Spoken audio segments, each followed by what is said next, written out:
pour a cup of your favorite beverage and enjoy the webinar from Friday, November 20th, 2020.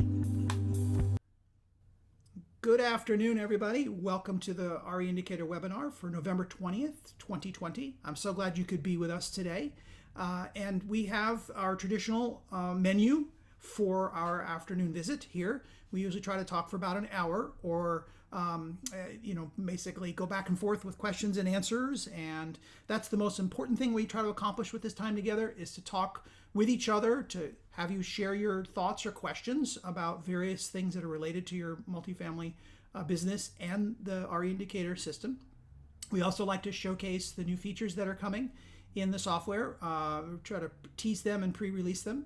And we also try to provide a context of the economy and what I've been seeing and reading and understanding and putting together in my head about where we're going, especially now that we're in such an unusual economic event, if you will. Traditionally speaking, we can start there for a little bit. We think about the economy doing these ups and downs. You know, we learned this idea of the emerging markets and the market cycles, and that is been a part of the economy for a very long time, and it gives us a lot of resource and opportunity to understand where we're going. We were actually due for a market correction or downturn. We've been over 10 years, and there were a lot of data showing actually that we were entering that phase in February before the virus that we've had to reckon with materialized meaningfully in our economy. So it's really no surprise that we have a recession, but we have a different kind of economic event. You could call it a recession technically because we are in negative growth for the period of time that was necessary to achieve that. That was recorded. We are now in positive growth. So we are supposedly, classically defined as being in some phase of recovery.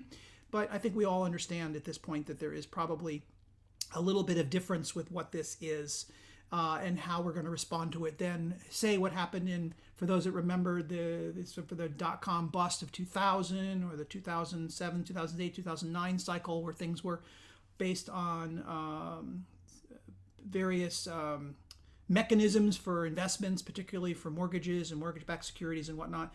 This is something very different because it's not just financial, it's also medical, it's widespread, it's global, it was rapid, it's unknown, its course of correction is unknown. But I believe that since the last time we gathered 2 weeks ago, that there has been a lot of very positive news. We haven't solved the problem, we haven't fixed everything, but we've got a lot of positive news to be a lot more upbeat about where things are and where they're headed. I just would like to note at this moment, I have noticed that our list of attendees has grown. So I thank you for all of those of you who have joined us. And I would also like to review some of that data about, what do we see right now and what do we see coming up in the next couple of months, and then start to characterize that as to how it applies in the work that we do. Again, encouraging you to think about questions that you might have. Once I've got a chance to go through that, and I always keep the wide open for conversation and question, I do want to show you a thing or two on the software I have discussed before and tell you where we are with the new release for 3.1 coming up very, very soon. So let me talk about some data that I have been gathering and processing. And in fact, I had to kind of clear my slate and start again because there has been such a change both in mood and in where we are with some things that are going on with the financial data. So one of the things that we noticed in the last several conversations is that we were very pleased to see that the unemployment applications, the new filings for people who have just recently lost a job, were continuing to go down. Now, I'd noted last time we spoke that they were going down at a slower rate, which was giving us a little bit of a pause and a little concern that maybe we would kind of bottomed out and we might not be able to expect to continue to reduce the number of new unemployment claims. As with what we would expect in a continuing recovery, as those claims should continue to go down. Well, unfortunately, we have gone the wrong direction for that now, which is that unemployment applications have risen sharply last week. One of the advantages we have about having these conversations on Fridays is I get a lot of opportunity to review the latest, freshest data that comes in on Friday mornings. And that way it can kind of infuse our thinking as well. These initial claims had been leveling off, and the trouble is they're now going in the wrong direction this week, and they continue to remain higher than at any other point in any other recession on record. So even though they were getting better, they were still worse than ever. So if we had looked like last week's numbers, the week before's numbers, they would have been considered catastrophic in their own right if we had never gone through what we've gone through since February of this year. I guess technically March is when we started to really see those numbers dive with the events. The recovery itself is continuing to occur. We are seeing positive numbers that are talking about whether we're in recession or recovery, but that set of numbers is softening. It is kind of hard to replicate the kinds of gains that we recorded in Q3. We had significant growth. Remember, Q3 would be the period of July, August, September. We had significant growth, over 7%, in that one quarter, but that's because we were off massively in the previous two quarters, especially Q2. So when you go that far down, we could have great recovery, but that doesn't mean we've filled in the whole pothole that we were in. What's really basically happening there is that we have like low-hanging fruit. There were jobs that were coming back online in June, July, August, September, as we were hoping that we were going to be in a better place. And there was optimism, and there were things that were going in the right direction. But a lot of that low-hanging fruit has been harvested, and unfortunately, we're now not only got the easy stuff done, but we now have the harder stuff is ahead of us, and we have the unfortunate situation where the COVID numbers are rising nationwide in virtually every state, and therefore in most markets as well. So we got some time to go. I'd like to pause before I continue with some of this financially related data and just suggest that how does that relate to us? Well, in my mind, I certainly never want anybody to suffer. I never use one piece of data to make a decision. I keep looking around for reality as well as bright spots and optimism. But for our business, this softening in some ways will create some opportunities for us.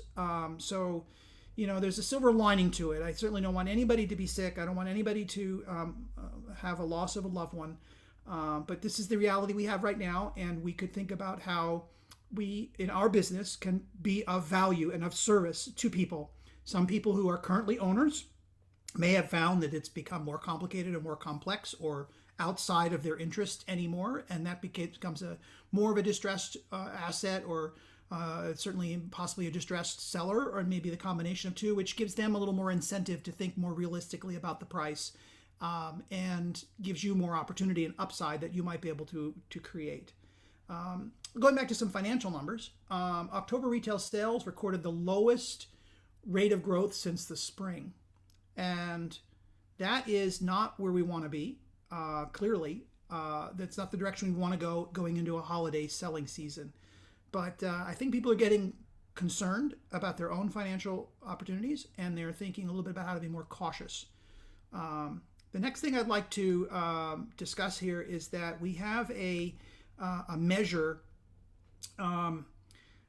that allows us to kind of feel like maybe not that we've hit bottom, but that there is a hope on the other side, which is that companies start to post new jobs. And those postings are nearing the pre-pandemic levels.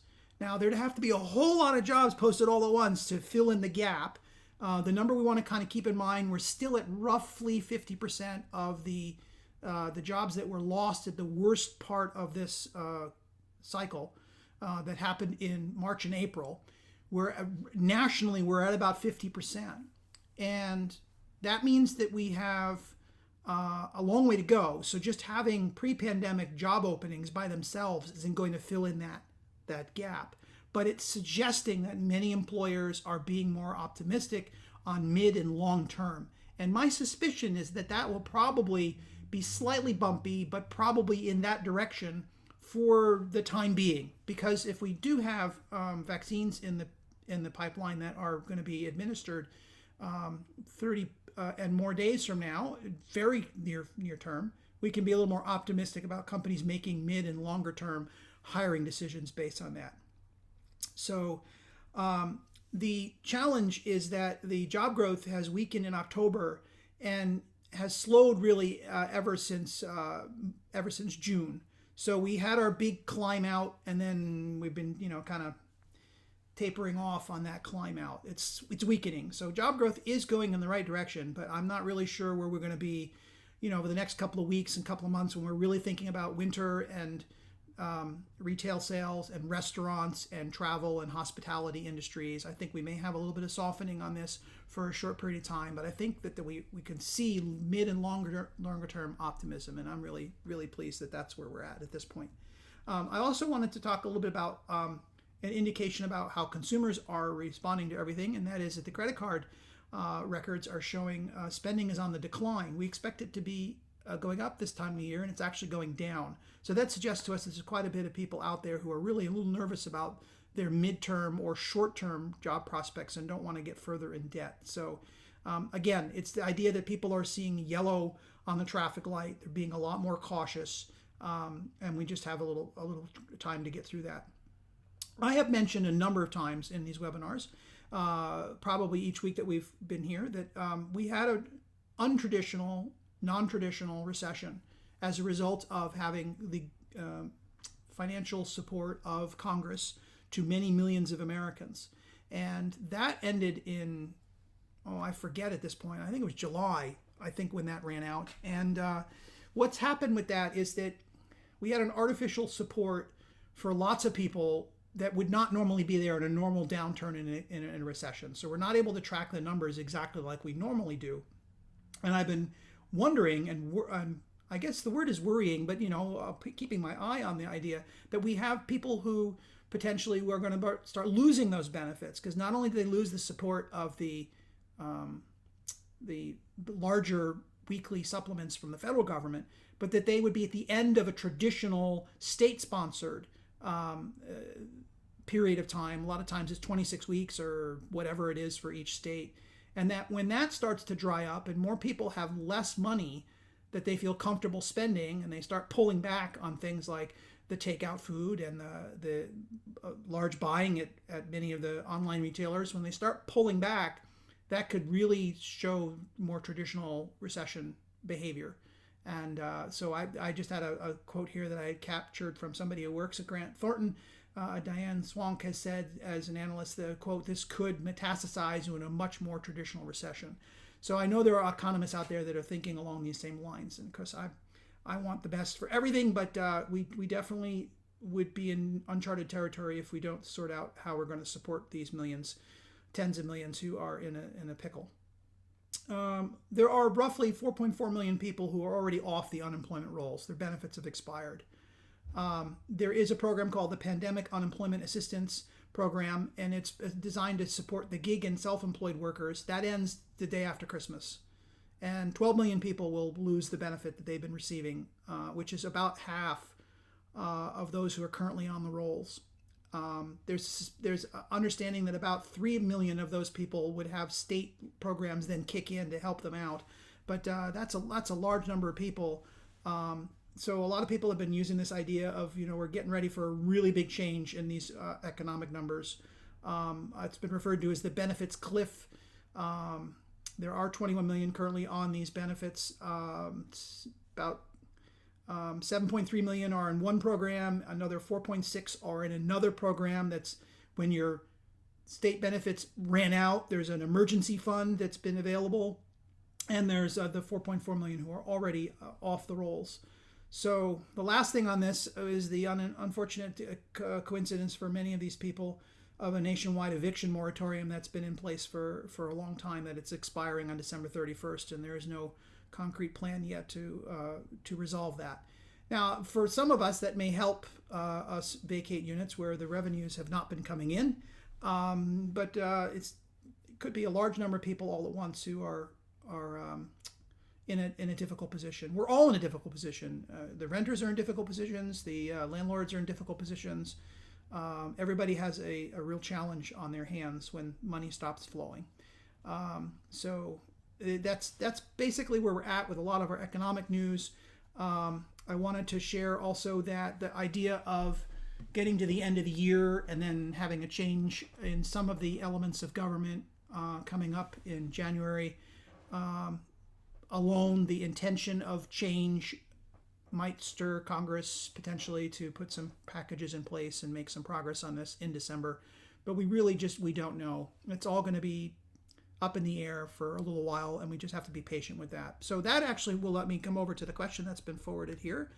Forrest asked, what are you seeing the commercial apartment space going into 2021? I see two scenarios. The less likely scenario is that we're in real trouble for a lot of 2021 for people, employment, for occupancy, vacancy, needing to do evictions, economic performance of properties subpar. That's the smaller likelihood, it seems right now to me.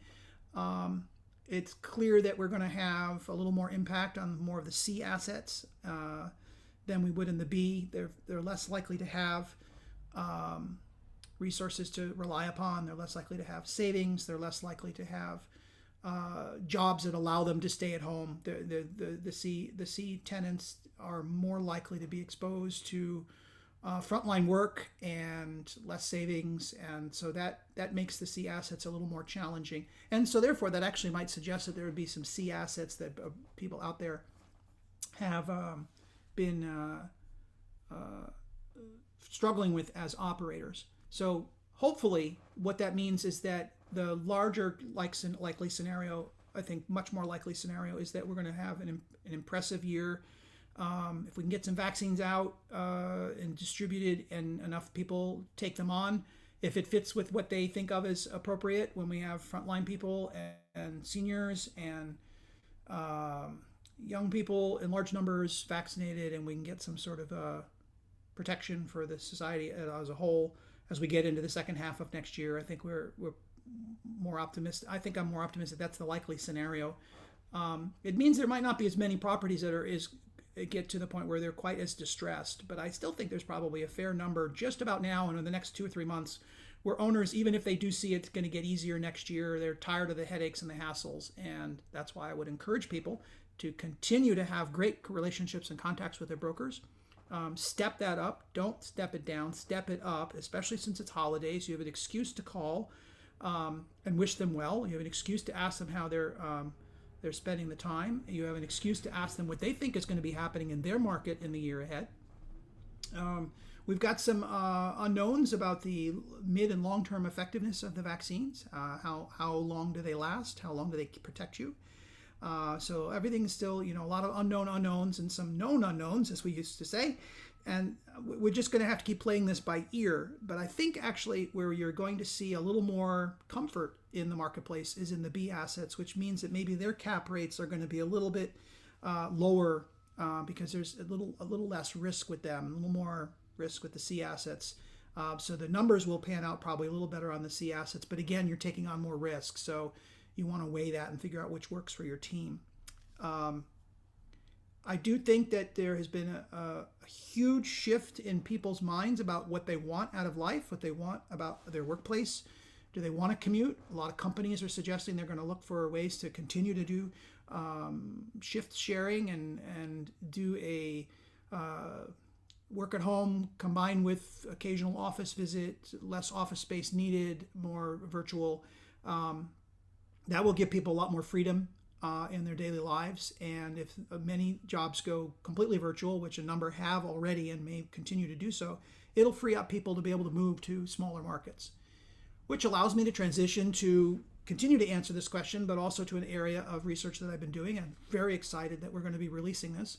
I have completed a study of the markets that are most recovered and least recovered. So the idea here is that every single market in the U.S. lost jobs going into this challenging time in March and April. Every single one of our 430 markets that we now track. That's more than you have in your system now.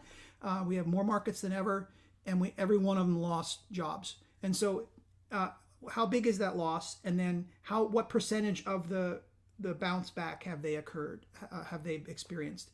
So there are a handful of markets that have had very little recovery at all. And there are a handful of markets that are actually better off now than they were before the recession began.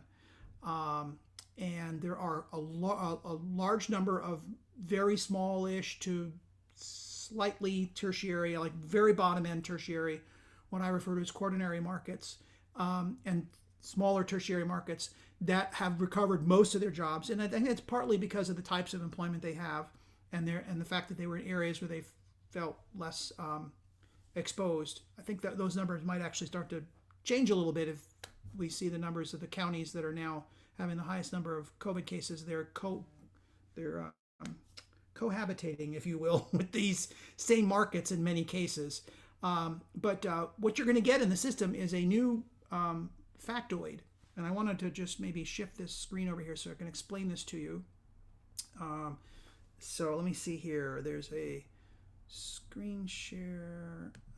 Stop screen share. I wish this was second nature to me. It will be by the time we do our third one, I suppose. This is only number 2 in this new platform. And here's the RE indicator system. I think you're watching RE indicator now. And so now when you zoom into the system, if you switch over from the micro neighborhoods level into the, let's say the emerging markets level, and you can see there's a whole bunch of markets in here now that you don't have access to yet. This is going to be available in the system when you get your release for 3.1 on your desktop. If you are too close to a market, you're going to just see a lot of gray or a lot of green, so you would want to zoom out. But the idea here is that we have these pop-ups that allow us to convey some information to you, basic information about what the name of the market is. So for example, if I click here, I can find out that that's the Hagerstown market. I can see how many people live there and how size category it is and all these other things. We're adding another data point that's going to tell you the 2020 recession recovery percentage and its rank among all the markets, so that you will have very soon at your fingertips a way to kind of peruse the country, especially in your environment where you're looking for markets that maybe have had more recovery because it gives you a little more confidence that it's on the right track, or maybe less recovery and you're thinking about trying to capitalize on those losses. I would always say that's one point of data. Just because it's done better than the rest doesn't mean it's going to continue to always do better than the rest. It's going to keep growing exponentially. There's no call for that for sure. The other idea is that just because it has very little recovery doesn't mean that you need to get in now because it's absolutely going to recover all of it. You need to weigh it with the other information that you'd have about, well, what are the major sectors of the economy, and are they over or underexposed to the particular industries that are going to be soft for the time being. I still think going forward that the markets that are overexposed for travel and tourism are going to be challenged for the next year. I think it's going to be a while before people feel comfortable enough to get on airplanes and stay in hotels and go to conventions, which large numbers of people would do for their business travel. And what that means is we probably want to consider avoiding markets that are overexposed in those particular segments if we were expecting for immediate gains. But if things go well, then those markets will have some very sizable, impressive gains when people are feeling more confident and capable. So if we are in a position where we have 2 and then possibly even 5 or 10 more vaccines behind it that would be readily available and widely distributed globally, we need a global distribution of this to keep it coming back to us. We would have an opportunity potentially to get some of the markets that we have been most concerned about back on our radar. So I'm hoping that that's the case. I was not quite at that point when we had last convened. I think there is even more promise with what we've been hearing so far about where these vaccines could take us. And that means that we would have markets like the tech company focus markets. Examples would include Austin or Raleigh-Durham, or we might even have something like New York and Seattle and to some degree Portland and the Bay Area, and etc. Markets that are very tech focused. I think they're going to continue to do well because we're going to continue to go more virtual and more electronic. 5G is out now. That's going to be huge, and I think big and long term. We have every reason to believe that evidence that we have before us would suggest that this has just sort of accelerated some of the elements of tech that were on the horizon. So markets that are overexposed on those are very favorable. So I would encourage you to think about how you might be able to take advantage of those. So that's where those industries are doing well. It's also interesting to see that there could be some of the more previously overlooked markets that might do even better than before, because they're not the large major metros. They are, for example, sorry about that. I hope you haven't heard that in your ears. I just had somebody trying to call me here. I'm gonna have to. JR, I'm going to have to hang up on you. I am in the middle of a webinar. I'm sorry for that. So we have a series of markets that are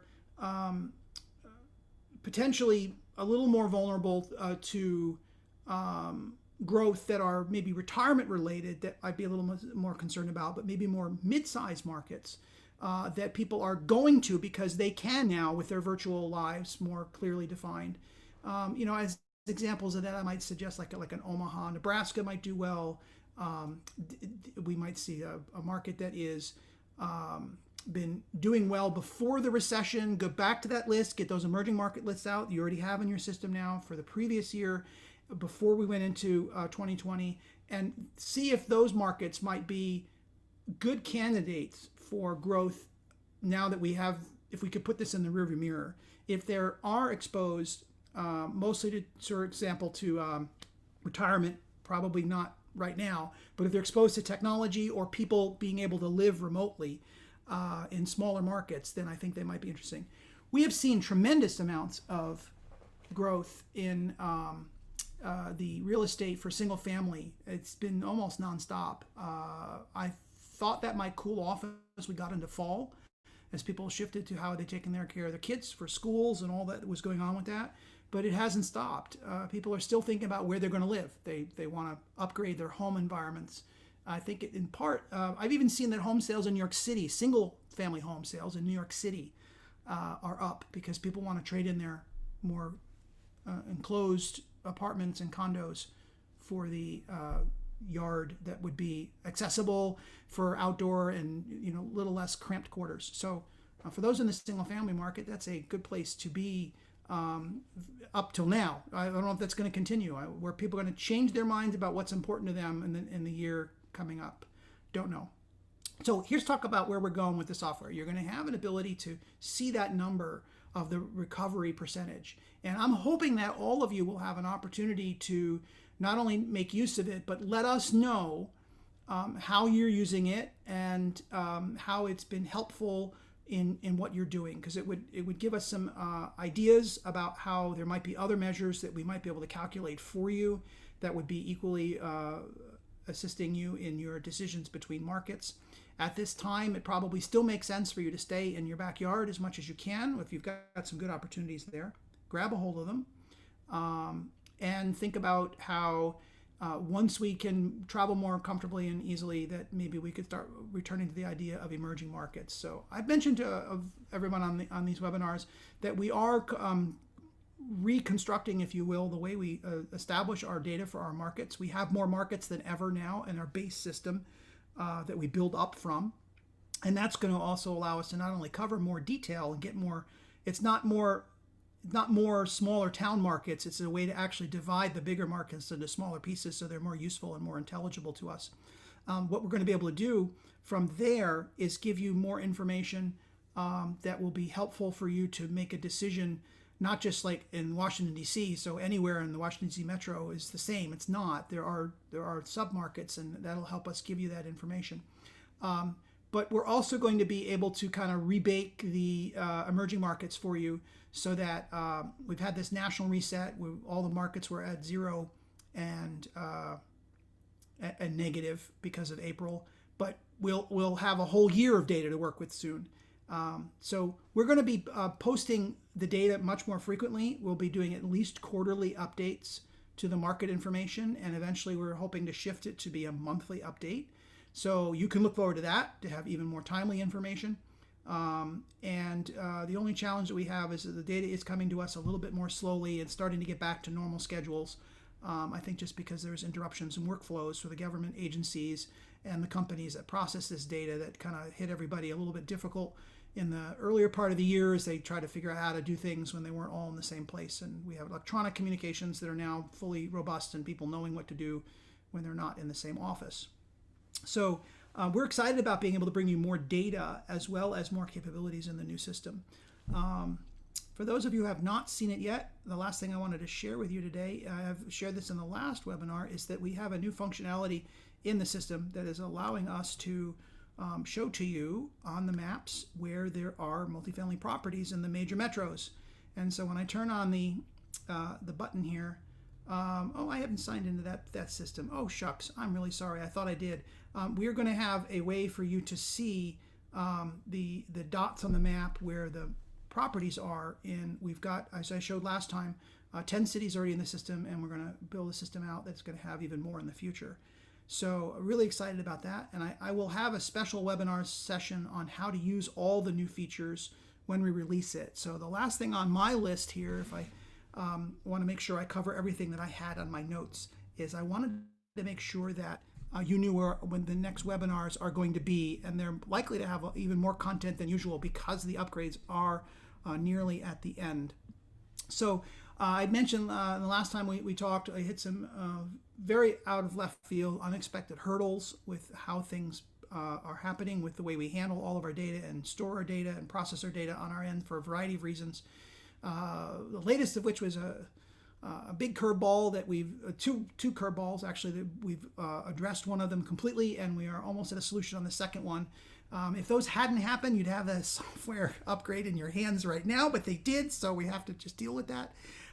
So hopefully when we gather again, we will have the release already conducted. Here's what we're going to do. We're going to create an instructional video, and we'll put that on the website so that when you first sign in, it'll be waiting for you. You can just press play, and I'll give you a tour of all the new features.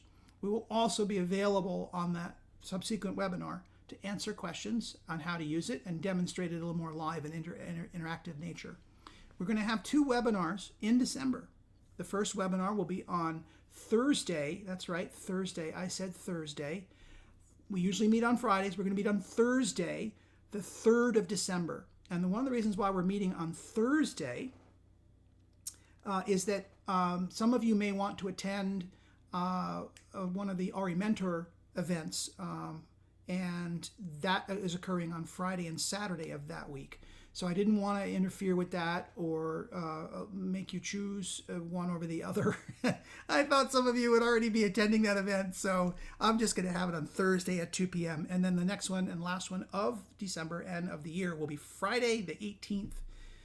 So what we'll do on that, the Thursday the 3rd and Friday the 18th is our same format, and at least at one of them, if not both, crossing fingers, we'll be able to go in real depth, hands-on, and hopefully interactive questions from you all on getting the most out of all the new features that are in the system. And we will then at that point be able to preview the next set of capabilities that we're already working on. So I do see that we have a question that has popped in the chat. Thank you, relatively new here and looking forward to more webinars. We're glad to provide them, and the more you ask, the more you interact with us, the more useful they are. Let's see here. Love this tool. How do you see this tool expanding? I would love to be able to point to a neighborhood and see the cap rate. Okay, well, that's a really good question. And there are some resources out there that are fairly expensive that can sort of go towards that direction, but I don't see anybody actually offering a neighborhood-based cap rate assessment. It is technically possible to potentially do something like that, and perhaps someday it would be something we could add to the system.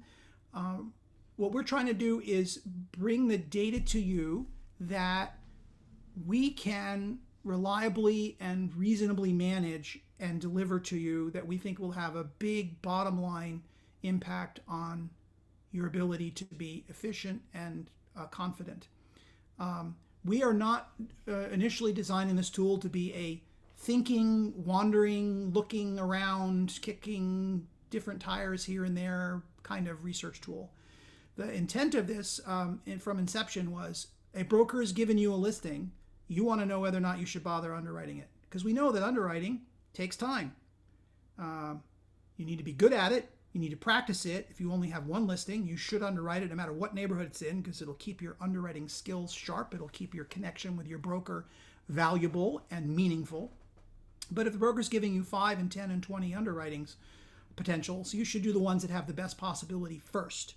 So you really should use this tool not to go wandering and wonder about this and wonder about that, but to make decisions quickly, to focus on what really matters, which is that relationship with the broker and whether the numbers are panning out and the property is worthy of your time. One way that we can sort of give you something as well that would help you, that's not necessarily cap rate for a neighborhood, because remember, cap rates vary not just by neighborhood, but by asset class. So you can start to imagine if there's tens of thousands of neighborhoods and there's 4 asset classes, the amount of data processing for that, at some point it's like marginal returns. It's a lot of data and it's only somewhat useful. So we have to be careful we want to try to make sure we keep adding the things that have real big impact immediately on a lot of people for a lot of information that's helpful. So one of the things you could use that's sort of helpful along those lines is that we have a new feature coming out in the 3.1 that's going to be released very, very soon in this next release in the next couple of weeks. That's going to show you the emerging neighborhoods. So that will give you a sense of not just emerging markets, but am I in a neighborhood or next to a neighborhood that is showing a level of behavior and patterns of behavior that would suggest that it's moving in the right direction. And you could even have a D neighborhood that gets classified as emerging. So that would help you not necessarily to say, I need to go invest in that D neighborhood. I need to find an emerging neighborhood. No, use the connections you have with your brokers to give you opportunities and help use this tool to vet those opportunities. You're not going to find the needle in the haystack in this system. You're going to find your workflow better and your information about what you're looking at clearer and more understandable and more communicated with your team in a meaningful way, as opposed to I'm looking for a deal. This is helping you understand an opportunity. I hope that helps. I also have a couple of minutes of experience with Tableau and Power BI. I anticipate our real estate markets changing as electric cars become more popular. Yes. This actually was I briefly mentioned a few minutes ago that there were technological changes that were already underway before the current recession due to the virus kind of accelerated things in great amounts. And that means that people are using Zoom for their work. It means they are not commuting as much. It means that my downtown, which I'm pointing to here because it's right over here, I could literally walk to my downtown in my city, but 90% or more of the workers are not there. So all those dry cleaners, all those cafes, all those bookstores and shoe shine shop, everybody, they're devastated. It's terrible. And if we don't need to go to work as much anymore, even if we go back to work and we go back to our office, if we're not doing it every day, we're not buying as many lunches, we're not getting our shoes shined as much, we're not even wearing the same clothes. The newest trend is to dress up on Zoom, which I think is pretty interesting that we want to put our best foot forward. But we may not be buying as many formal clothes. We may be more hesitant to go to large events with large numbers of people all the time. Who knows that's going to change that? And then you layer on top of that 5G, which has nothing to do with the coronavirus. It's not because of the coronavirus. Autonomous vehicles, electric vehicles, being able to get in a car and read or do your work or watch a video or whatever, sleep because the car is taking you somewhere. And I know some people, some of you are even rolling your eyes. That'll never happen. We're getting really close, and maybe a lot of that will change things dramatically. Now, electric cars by themselves, if they're not autonomous, the direction that gives us is which job markets might be affected by their design and manufacture. So you're not going to make a whole lot of money trying to get into the multifamily market of the small town where the lithium is mined. I mean, that's not going to happen. But certainly where they're being manufactured, places like, in this case, it happens to be Tesla, building in Nevada and Texas, and the Lordstown plant, where they're going to be building trucks, so basically in a deal through money from General Motors. They're going to be building electric pickup trucks, and GM just announced yesterday that there's a whole lot of movement in their product line. They're planning to release 30 vehicles by 2025. So where are those batteries made? Where are those cars assembled? Is it different than before? Those are markets that would definitely change what we would want to try to invest in, because they are markets that have mid and long-term growth capabilities. The ripple effect for manufacturing, especially when it's high-tech manufacturing as opposed to what we were building 50 years ago, is very big. If they're high-tech people, if there's a lot of robots, but a lot of high-tech people working those robots and building the new systems, they have high-paying jobs, and they're going to be buying from florists. They're going to want to buy or rent high-end properties. They're going to be pumping in money because they're going to need accountants, and they're going to need dentists, and so those markets are going to do very, very well, I think. So you want to look out for where the electric cars and trucks are going to be manufactured, and whether or not it's new and different or expanded from before, because those are going to be good opportunities for you. Checking our comments here, I see that we have another comment. Got it. Thank you. I wish we could spend more time about cap rates and neighborhood cap rates, because actually when I was learning, we've all gone through this learning curve. I'm an RE Mentor student myself, and when I'm learning about how to analyze and assess and know that there's a cap rate for a property as well as for a neighborhood, the most important thing for you to look at is what's the class of the property, what's the upside of the property, the maintenance possibilities, the management possibilities that are better than the current ownership. Watch for architectural and functional obsolescence. The cap rate of a property could be different just because it's functionally different. So, for example, I live in a neighborhood where the cap rate would probably be ridiculously low, but there are properties inside that set of neighborhoods where the cap rates are higher simply because they're less functional. They're as brokers would call them, they're C's operating as B's, even though it's an A neighborhood.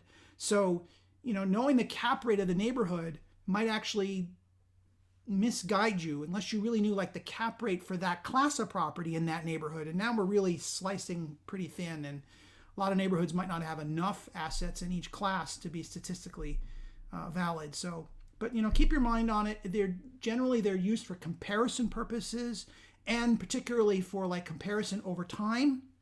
Are the cap rates going up? Are they going down? Are more people putting money into these areas so the cap rates are going down? That's a sign that maybe after it gets to a certain point, it may be ill-advised to try to get in too late.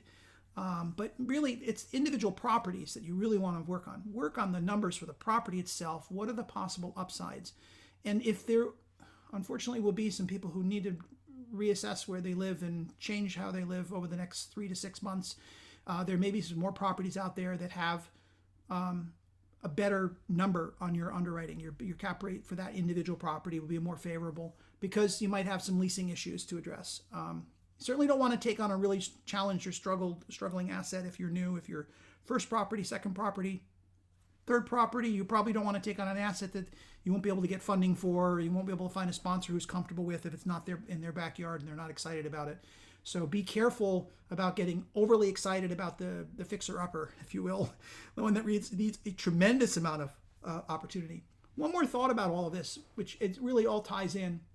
It's interesting that what we've had here is our down and up cycle that we've been through for 10 years suggests a whole lot of properties were repositioned. Small or even medium-sized repositionings in 2011, 12, 13, 14, 15, depending on the market and the neighborhood and the demand and all that. For example, Atlanta was one of the last markets on the wave, but once it got going, it just like a rocket was behind it. It just kept going and going and going. When a property is renovated, it's improvements for the appliances, for the floors, for the finishes, the lighting, all the things that make a property more appealing and allow you to charge more rent for the new tenants than the older ones who are vacated. That's usually a 5 to 7 or 8 year cycle because tastes change, color preferences change, new materials are developed, and you want to be the newest and the freshest. You want to try to appeal. And we've gone through basically a 5 to 8 year window where a whole lot of properties, which were refreshed after the last recession recovered are now coming out of a recession or will be coming out of a recession with somewhat dated interiors. And that gives us great upside.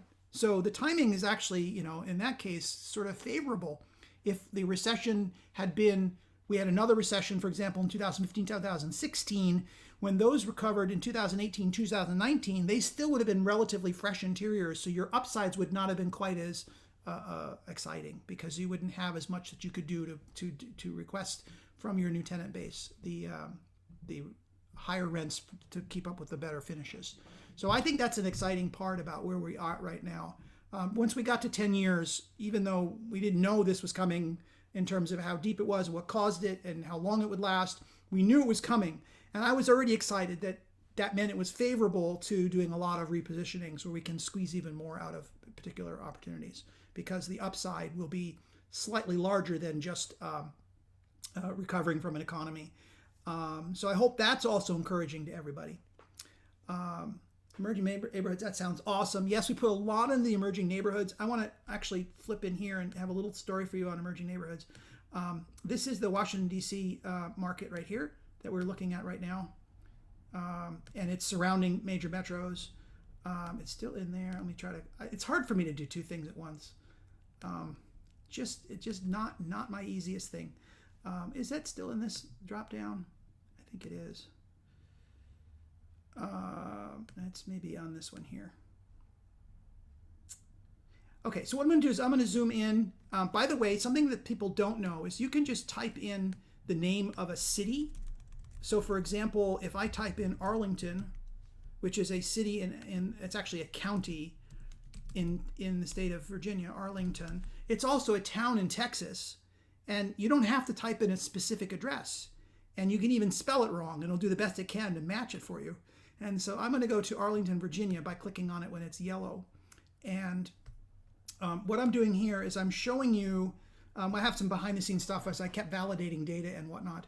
I'm showing you a part of the DC area that's really fascinating.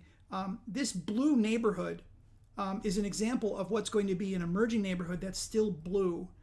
And if you don't live in the DC metropolitan area, you wouldn't. This would not mean anything to you. You shouldn't come from another market to try to take advantage of this. But if it was in your backyard and there was an opportunity in this neighborhood that is not only blue from the previous marker neighborhood assessments, but the new ones that we're about to release with this update, it will also have a plus sign on it showing us it's an emerging neighborhood. And then you see that you've got essentially A and B all around it. You would have a great suspicion that maybe this neighborhood really is ready for much more than is already there. The thing is, you'd still want to do research on it. You don't just go gung-ho, I've got the green light because I've got a plus sign for my emerging neighborhoods. Many cases you would. You'd see, for example, a B neighborhood with a plus sign in it. Obviously, that's a great symbol. A C neighborhood with a plus sign, and there's a lot of B already around it. That's pretty much a green light for that particular element of data that you're gathering. But if you're in the DC area and you saw a property come up in this area, you'd be initially put off by it being D. And you might say, well, it's only one neighborhood, but it's D, I don't want to deal with that. But if now you knew it was not just one neighborhood, but it was an emerging neighborhood, and you also can see here that the metro stops are here on the map. The names of the Washington metro stops are clearly visible on this map. What you can do then is get more detail about the neighborhood from all the resources that you have and do more of a block by block. How close is it to all the other things that may have originally called it a D neighborhood? And what is causing it to be a plus? Where is their growth? And if you look really closely, and if you happen to be a soccer fan, and especially if both of those things are true for you, or you do just a little bit of research, you will notice that there is a block of space here that's referred to as Audi Field. Or Audi for some people who say it that way. This is the soccer stadium that was just built, brand new in DC. And in fact, we are right across the street from the baseball stadium, Nationals Park, right over here. So this is a rapidly changing and upgrading neighborhood, emerging neighborhood. And we just would want you to be aware that there are a number of parts of this particular neighborhood that things are still a little bit on the more delicate side is the way I would place it, and haven't already jumped on board and may not be able to jump on board for mid and long-term purposes due to the nature of ownership and the types of land uses that are there and that can't necessarily be immediately changed. But if you see that you have Audi Field and you've got an apartment complex that is old but ready for upgrades, and it's close, and there's a new one going up here and there's a new one going up over there, then you can say, okay, now I can see where this emerging neighborhoods can really help me tap into something that I might normally have either overlooked or I could be more excited about than ever before when I see it in a B or a C neighborhood that's got a lot of B around it. So we'll do lots more of those kinds of discussions, and probably what's going to happen is you're going to have individual properties you'd like walk through a lookup process that helps to take advantage of that emerging neighborhoods functionality. It'll be super easy to use. You're just going to turn on a switch, boom, it'll show you whether it's got a plus sign or not. It doesn't need to be fancy. We don't have to do all kinds of color shades and make it so it's a whole separate map or anything like that. We've made it super functional. It either is or isn't, and you can turn it on or turn it off to find out. And then you can share that with the members of your team. So that's one of the big features that we're adding in the new system. We're adding the multifamily directory, the points for the individual comparable properties. We've got 10 markets in the initial rollout. We're going to expand that over time. We got the new micro neighborhood scores, so you can see whether or not the neighborhood is still a D or if maybe it's a C now or a B. You're going to be able to do animations on your emerging markets. You're going to have more data on your markets. You're going to have charts on your markets and on and on. There's a bunch of stuff coming out. So we're excited about that. I see we're coming up towards the end of our normal hour of conversation on these webinars. And I want to make sure I have not missed out on any questions that people have. And if there's anything else I can do to be useful to you while we gather here today. I've checked around. I don't see anything in the Q&A panel. I don't see anything in the chat panel. So with that, I will draw this to a close. I will wish you a very heartfelt sense of joy and optimism for our year ahead. Maybe your Thanksgiving will be different, but let's keep thinking about the positive things that are potentially on the near-term horizon. And I want to wish all of you a very healthy, particularly this year, Thanksgiving. Oh, a question did come in. Is suburban Southern Indiana and the Louisville, Kentucky MSA an emerging market? That's a super darn good question. I mentioned earlier that we are kind of reconfiguring the qualifications and classifications for emerging markets. The typical standard definition is that a market needs to have the last 2 years or more in a growth status of a certain caliber. And it's, we don't have the whole year data yet for 2020. So we don't know how this year compared to last year, compared to the year before, but we do know that nationwide, we haven't even recovered half. We have covered just slightly half the jobs. And my suspicion is that more than half the markets, particularly the bigger markets, are in an equal state. So it's very unlikely that most markets can, if they were emerging market, could still qualify that they'd be in their third year, or that they had one and they were getting ready to. Very few markets will get that traditional designation of an emerging market. But we're rebuilding everything, and we're still working out a possibility of making it so that we have more than one way of defining an emerging market. Are we just looking at an entire year of data? We're doing it once a year, and we're looking only at the idea of it. The data, it was from January to December. The data is closed off. It's then analyzed gathered and analyzed for a couple of weeks. And then it takes a couple of months as a result of that to be then distributed, and then we get it in, get analyzed. So we wouldn't be able to give you classifications for 2020 until spring of 2021. Usually it's like June before we can really be confident in that we have enough, that the data has been processed right, and that we're confident in it. And so we're already looking kind of rearview mirror over rearview mirror. So we're looking at the possibility of looking at something that's a little more month over month as opposed to year over year. The challenge there is that it's kind of a new model, so we've got a lot of data to gather. We definitely had a big slide, and we're coming out the other side. If you use a traditional definition of emerging, it's going to be hard for those 2 years to be solid enough because we've had such a reset. If you use month over month, then you're very sensitive to the very big losses that occurred. So as I said, we're still pulling it together. So I would not use the traditional thought that it needs to be an emerging market all by itself, classified by somebody like RE Indicator, to be what matters the most for the next at least 6 months. I think what's much more important are the fundamentals. They're always super important. What are the jobs in that market? What are the industries in that market? Are those jobs and industries growing? Is the property sound? Does it have upside for you? Go back to the really core fundamentals. We'll use the emerging markets as we continue to recover, and you're looking for that 7th and 10th property. We'll be further down the road. We'll have more data. You'll want to branch out into other markets. I think trying to go to an emerging market that's 500 miles or 1,000 miles away right now is not part of what's going to make things a good plan for you. If it is your backyard, get to know it, understand its fundamentals, and hopefully as we finalize this model and then get a chance to bring it to you in an early part of next year, we'll be able to much more immediately answer the question about a particular neighborhood. So not neighborhood, but market. So is Louisville emerging? Is Evansville emerging? Is Columbus emerging? Is Indianapolis emerging?